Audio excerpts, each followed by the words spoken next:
Baik, assalamualaikum warahmatullahi wabarakatuh. Pada kesempatan kali ini, saya akan menjelaskan beberapa narasi tentang anak berkebutuhan khusus, khususnya anak berkebutuhan khusus tunadaksa.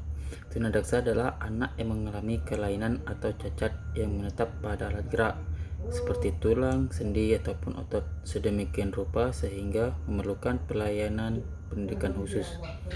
Jika mereka mengalami gangguan gerakan karena keluyuhan pada fungsi saraf otak, mereka disebut cerebral palsy. Kemudian pengertian anak tunadaksa bisa dilihat dari segi fungsi fisiknya dan dari segi anatominya. Dari segi fungsi fisik, tunadaksa diartikan sebagai seseorang yang fisik dan kesehatannya mengalami masalah sehingga menghasilkan kelainan di dalam berinteraksi dengan lingkungannya, sosialnya, dan untuk meningkatkan fungsinya diperlukan program dan layanan khusus. Selanjutnya, pengertian didasarkan pada anatomi biasanya digunakan pada kedokteran daerah mana ia mengalami kelainan. Anak tunadaksa memiliki ciri-ciri. Yang pertama itu anggota gerak tubuh kaku, lemah atau layu atau lumpuh. Kemudian yang kedua, kesulitan dalam gerakan, tidak sempurna, tidak lentur atau tidak bisa dikendalikan. Yang ketiga, terdapat bagian anggota gerak yang tidak lengkap, tidak sempurna, lebih kecil dari biasanya. Kemudian yang keempat, terdapat cacat pada alat gerak. Yang kelima, jari tangan kaku dan tidak dapat menggenggam. Kemudian yang keenam, kesulitan pada saat berdiri, berjalan, duduk, dan menunjukkan sikap tubuh tidak normal. Yang terakhir, hiperaktif atau tidak dapat tenang.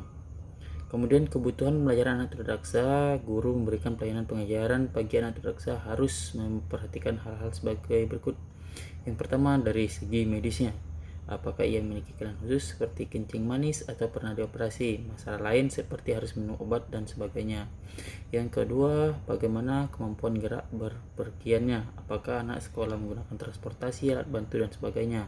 Yang ketiga itu bagaimana cara berkomunikasinya, apakah mengalami kelainan dalam berkomunikasi dan alat komunikasi apa yang digunakan seperti lisan, tulisan, atau bahasa isyarat dan sebagainya. Yang keempat, bagaimana perawatan dirinya, apakah anak melakukan perawatan diri dalam aktivitas kegiatan sehari-hari.